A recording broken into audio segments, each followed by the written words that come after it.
নমস্কার, রচিমার ফ্যামিলিতে আপনাদের স্বাগত জানাই। চলুন আজ বুধবার একটুখানি মুড়ি মাখা করি। আগের দিন তো দেখলেন চিড়িয়াখানাটা না ঘুরে এলাম। সকালবেলা টুকটাক রান্না করেছিলাম, সেগুলো আর দেখালাম না। আর এই যে সন্ধে হয়ে গেছে, সন্ধে টন্ধে দিয়ে দিয়েছি। একটুখানি মুড়ি মাখা আর চা করলাম। মুড়ি মাখা বলতে অ্যাকচুয়ালি এরকম করে খাওয়া খুবই কম হয়, মুড়ি এমনি খাওয়া কম হয়। তো চা করলাম, ঠান্ডাও আছে তাই একটুখানি সব রকম ছিল, তো একটুখানি মুড়ি মাখা করলাম। ছেলের কাণ্ড দেখুন, ওর আন্টিকেও একটুখানি দিলাম। ওর আন্টি পড়াতে এসেছে আর এই যে কাঁচা লঙ্কা খাচ্ছে।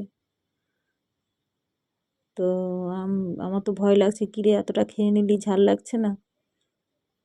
তো বলছে না, ঝাল লাগছে না। তারপরে আমার ভাইপোকে ও খাওয়ার দেখে আমার ভাইপোরও সাহস হলো, দিয়ে ও খেয়ে বলছে ঝালই নেই।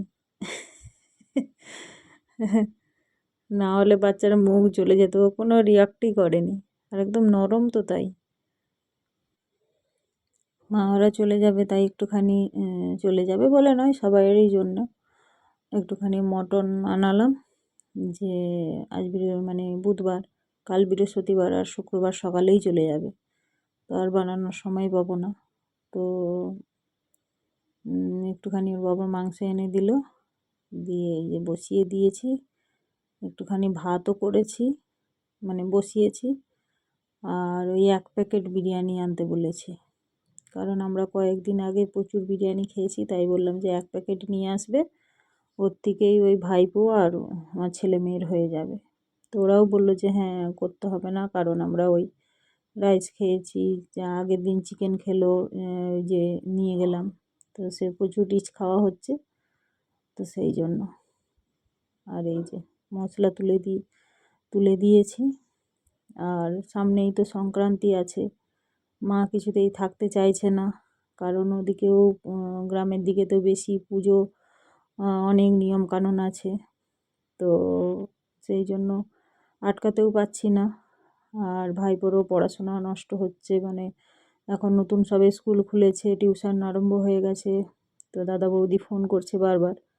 আমি বললাম যে এরকম শরীর অবস্থা, তো 2 দিন থেকে যাক, তারপরে যাবে বলে ওই আছে। তো বৌদি তো রাগ করেছে, ফোন আর করছে না।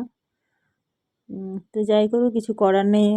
এক তো দূরের রাস্তা, ঘন ঘন তো আসতেও পারবে না, সেই 5 মাস 6 মাস বা বছর ঘুরে যায়। তারপরে সে ঘুরে এসেছে, শরীরটাও ক্লান্ত, আর ঠান্ডা শীতকাল, বাচ্চা উঠতে চাইছে না, কী করে তাকে জোর করে বলি। তো বললাম যে শুক্রবার সকালে, তো বলছে হ্যাঁ হ্যাঁ শুক্রবার সকালে চলে যাব বলে, এই যে তাই একটুখানি মটন বানাচ্ছি। আর কালকে ভাবছি একবার মাকে দক্ষিণেশ্বর মন্দির ঘুরিয়ে নিয়ে আসবো, যেহেতু থাকছে, শুক্রবার যাবে, তো কাল বৃহস্পতিবার আছে, অমাবস্যাও আছে, তাই একটুখানি ঘুরিয়ে নিয়ে আসবো। এই যে আমার রান্না হয়ে গেছে, বিরিয়ানি সব খাওয়াও হয়ে গেছে, এটা পরের দিন বৃহস্পতিবার। এই যে গোপালকে চান টান করিয়ে দিয়েছি। তারপরে এই যে এই ড্রেসটা আমার কাছে ছিল বলতে, আমার জায়ের বাড়িতে তো গোপালের ড্রেস হয়, আপনাদের সঙ্গে শেয়ার করেছিলাম জন্মাষ্টমীর ব্লকে। তো আমি এটা অন্য কাউকে দেবো বলে নিয়ে এসেছিলাম, তো তাকে দেওয়া হয়নি বলতে অ্যাকচুয়ালি এরই ভাগ্যে ছিল, যার জন্য আর তার কাছে পৌঁছোয়নি। তো আমার ঘরে ছিল বলে আমি ভাবলাম যে নতুন ড্রেসটা পরিয়ে দিই। একটুখানি বড় হয়েছে, কিন্তু খুব সুন্দর লাগছে, খুব সুন্দর লাগছে দেখতে। আর তো বেশি কিছু নেই, তো আজকে ওই যাব আমার বরের, তো দক্ষিণেশ্বর মন্দিরের ওখানেই আমার বরের দোকান, আমার হাজব্যান্ডের। তাই ভাবছি ওখান থেকে একটুখানি ওর জন্য শীত, খুব তো ঠান্ডা পড়েছে, ওর জন্য একটা সোয়েটার আর ওই মুকুট টুকুট নিয়ে আসবো, বা আলাদা আর একটারও ড্রেস নিয়ে আসবো। তো যাব আজকেই বৃহস্পতিবার। তো এই যে সাজিয়ে গুছিয়ে দিয়েছি, এই মালাটাও আমাদেরই বলা, মানে আমাদের ব্যবসার ছিল, তাই আমি একটা খুলে পরিয়েছি। আর যেহেতু চুল নেই, তাই মুকুটটা বসছে না, বারবার পড়ে যাচ্ছে। তো কাপড়ের মুকুটও পাওয়া যায় আমাদের দোকানে, তাই ভাবছি গেলে ওর জন্য সব কিছু নিয়ে আসবো। একটা থালাবাটি ও গ্লাসও নিয়ে আসবো। আমাদের সব যেই ঠাকুরকে দিই সেগুলো থেকেই ওকে দেওয়া হচ্ছে, তো ওর জন্য একটা নিয়ে আসবো। তারপরে এই যে দেখুন, আজ বৃহস্পতিবার, সব পরিষ্কার টরিষ্কার করে আমার পুজো দেওয়া হয়ে গেছে। গোপালকে তো চানও করালাম, দেখলেন। চান করিয়ে নতুন জামা পরিয়ে পুজো হয়ে গেছে। আর গোপাল আসছে বলে ওর বাবা এমনি নর্মালি মিষ্টি নিয়ে আসে, আজকে আবার ওর পছন্দের লাড্ডু নিয়ে এসছে, মতিচুরের লাড্ডু। তো যাই হোক, এই লাড্ডু দিয়ে আমি পুজো টুজো সব সেরে নিয়েছি। আর ইচ্ছে আছে সন্ধ্যাবেলা একটু দক্ষিণেশ্বর যাব, গিয়ে পুজো দিয়ে আসবো। আর অ্যাকচুয়ালি সত্যি কথা বলতে আমি পৌষ মাসে কোনো দিন যাই না, কারণ পৌষ মাসে ভীষণ ভিড় হয়, সব মূল্য দিয়ে পুজো দেয়। আর পৌষ মাসটায় ভীষণ লাইন হয় পুরো মাসটাই। তো সেই হিসাবে আমরা সেভাবে পৌষ মাসে কোনো দিন যাই না, পুজো দিতে পারি না। তো এবারে ইচ্ছা আছে, দেখি যেরকম দেখব, যদি ভিড় কম থাকে পুজো দেবো, নাহলে এমনি দর্শন করে চলে আসবো। দর্শন করাটাও খুব মানে টাফ, এত লাইন পড়ে। আর যত সব ওই গঙ্গা যাত্রী সব ফেরার পথেই মায়ের দর্শন করে যায়। আর এই যে দেখুন, এটা আদ্যা মায়ের ভোগ প্রসাদ। আমার একজন বন্ধু আছে, তাকে ফোন করে বলেছিলাম, সে পাঠিয়েছে, অনেকটাই পাঠিয়েছে। এই যে সন্ধে টন্ধে দিয়ে তারপরে এই যে বেরিয়ে পড়েছি দক্ষিণেশ্বর মন্দির যাব বলে। বেশিটা দূরে নয়, আমাদের বাড়ি থেকে 10 মিনিট। তো তবুও হেঁটে গেলে সময় লাগবে, কারণ তাড়াতাড়ি মন্দির বন্ধ হয়ে যায়। তো সেই জন্য রিক্সা করে নিলাম, একবারে সিংহদুয়ারের কাছে নামিয়ে দেবে। আর এরা দেখুন, এই রিক্সার মধ্যে কার ঘড়ি কি জ্বলছে, কি টাইম দেখাচ্ছে, সেই সব নিয়ে ব্যস্ত। আর মা এসেছে, কদিন ছিল, চলে যাবে, মনটাও খারাপ লাগছে। দিন যে কোথা দিয়ে চলে যায় বোঝাও যায় না। আর এই যে সিংহদুয়ার চলে এসেছি, দক্ষিণেশ্বর। আর অনেক লোক বেরিয়ে যাচ্ছে, আর আমরা ভেতরে যাচ্ছি। তো যাই হোক, সকালে সত্যি কথা বলতে আসাই হয় না, সকালেও ভীষণ ভিড় হয়। আর কাছে তো, ওর জন্য বিকেলবেলায় বেশিরভাগ আমরা, বিকেল বা সন্ধেবেলায় বেশি আসি। আর এই দেখুন, ভালোই ঠান্ডাও আছে, কুয়াশা কুয়াশা ভাব। আর মন্দিরের লাইটটা জ্বলছে, আপনাদেরকে দেখাচ্ছি, এত সুন্দর লাগছে, অপূর্ব, মানে কি বলবো। আর ভেতরে তো ফোন টোন নিয়ে যাওয়া যায় না, এটাই তো সমস্যা। ভেতরে অনেক কিছু আছে, 12টা শিবলিঙ্গ, রাধাকৃষ্ণর মন্দির, তারপরে মায়ের মন্দির, এত সুন্দর লাগে, মানে কি বলবো দেখতে। কিন্তু বাইরের থেকেই দেখা যাচ্ছে, তো বাইরের থেকেই সেটাকে আপনাদের সঙ্গে তুলে ধরবো। আর এই যে দেখুন, একটা রামকৃষ্ণের মূর্তি, মূর্তি ঠিক না, মানে ওই পাথর দিয়ে ওটাকে বানিয়েছে। এই যে দেখুন,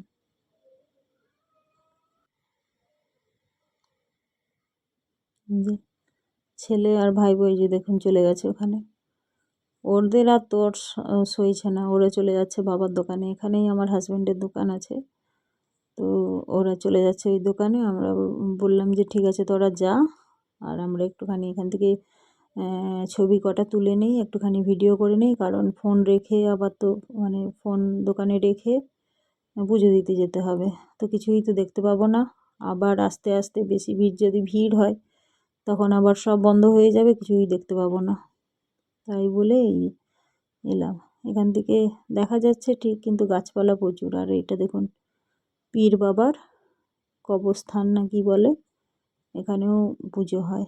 আর এই যে সব গঙ্গা যাত্রী সব এসে এখানে সব বসে আছে, মানে দর্শন করতে গেছে। এদের তো সব একসঙ্গে অনেকজন থাকে, ট্যুর পুরো বাস ভর্তি। আর এই যে দেখুন, কি অপূর্ব লাগছে, লাইটগুলো জ্বলছে, আরও সুন্দর লাগছে। এটা অনেক দূর থেকে আমার নেওয়া, মানে একদম পাশ থেকে দেখলে তো মানে খুব সুন্দর লাগবে, খুব সুন্দর। খালি চোখেও তো খুব সুন্দর লাগছিল। তো মোবাইলের মধ্যে যতটা পেরেছি দিয়েছি। তো যাই হোক, গিয়ে আবার পুজো টুজোগুলো দিয়ে দিই। তারপরে ইচ্ছা আছে একটু গঙ্গার ঘাটে যাওয়ার, যদি সময় হয়, কারণ গঙ্গার ঘাটে ওইদিকে ফোন নিয়ে যাওয়া যায়। আর এই যে লাইটগুলো জ্বলছে, এগুলো আপনাদের সঙ্গে আগে শেয়ার করেছি, আমার দক্ষিণেশ্বরের অনেকগুলোই ব্লক আছে। বাড়ির সামনে তো যেই আসে সবাইকেই নিয়ে আসি। তো এটা ফুড প্লাজা, মানে এখানে খাবার দাবারের দোকান। মানে এটা মন্দিরের ভেতরে পার্মানেন্ট খাবার দাবারের দোকান, নাহলে মন্দিরের বাইরেও মানে গেটের বাইরেও অনেক দোকান আছে, খাবার দাবার পাওয়া যায়। অপূর্ব লাগছে, মানে সারাদিন দাঁড়িয়ে দাঁড়িয়ে দেখা যাবে, মানে অসুবিধা হবে না।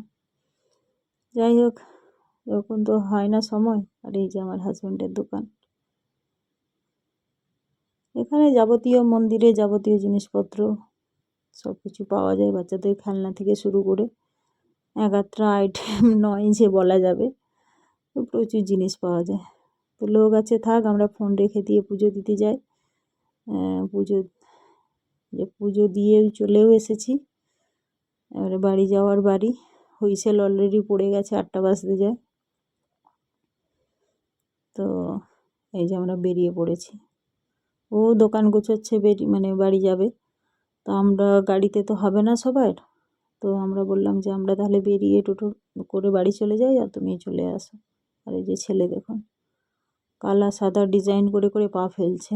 সবে হাতটা 2-3 দিন হলো খুলেছে, কোনো নেই ওর। তো যাই হোক, বাড়ি যাই। ওদেরকে বললাম কিছু খাবি, তো ওরা বললো ফুচকা খাবো। তো ফুচকা দোকানে তো ভীষণ মানে ভিড় ছিল। তো সেই জন্য টোটো করে এই যে বাড়ি চলে এসেছি। তো ওরা বললো বাড়ির সামনে যে ফুচকাওয়ালা আছে তার ফুচকা খাবো। তো আমাদের বাড়ির সামনেই একদম মাঠ আছে, নিমতলা মাঠ, যেখানে দুর্গাপুজো হয়েছিল। সেই মাঠের সামনেই একজন ফুচকাওয়ালা বসে। এই যে এরও ফুচকা খুব ভালো। তো এর কাছেই ওরা ফুচকা খাচ্ছে, আমি টাকা দিয়ে বাড়ি চলে গেলাম। আর এই যে দেখুন দোকান থেকে কি নিলাম গোপালের জন্য। এটা অ্যাকচুয়ালি শুক্রবার। গোপালকে সকালবেলা পোশাক টোশাক ছাড়িয়ে আজকে আর চান করাইনি। বাসি পোশাক ছাড়িয়ে একটা দোকান থেকে নতুন জামা নিয়ে এসেছিলাম, সেটা পরিয়েছি। আর ওই যে সোয়েটারটা নিয়ে আসছি, ঠান্ডা ভীষণ, তো তাই একটা সোয়েটার নিয়ে এলাম। আর মুকুটগুলো আমার ছেলে নিয়েছে, একটা পরানো আছে আর ওই নীল রঙেরটা। ও গিয়েই দোকানে আগে এই মুকুট দুটো নিয়েছে, খুব সুন্দর লাগছে। আগের মুকুটের থেকে এটা খুব সুন্দর লাগছে, আর জামাটাও খুব সুন্দর মানিয়েছে। তো গোপাল আজকে চলে যাবে। এই যে প্লেট আর গ্লাসটাও নিয়ে এসেছি ওর জন্য নতুন।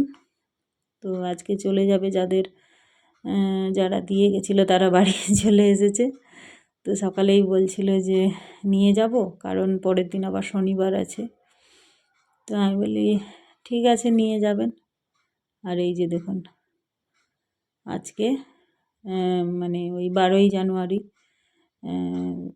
স্বামী বিবেকানন্দের জন্মদিন ছিল, তাই মেয়ে স্কুলে গেছিলো, ওদের ওই পদযাত্রা করিয়েছিল। তাই যে 3টে বই দিয়েছে, চকলেট, কমলা লেবু আর কিছু টিফিনও দিয়েছে কিছু।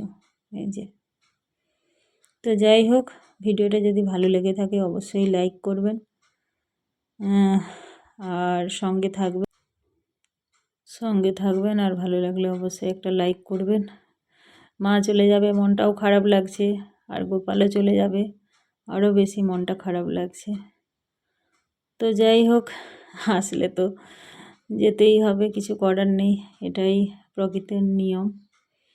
তো ভালো যদি লেগে থাকে অবশ্যই একটা লাইক করবেন। সবাই ভালো থাকবেন, সঙ্গে থাকবেন। অবশ্যই কমেন্ট করে জানাবেন কেমন লেগেছে। ভালো লাগলে অবশ্যই একটা লাইক করবেন।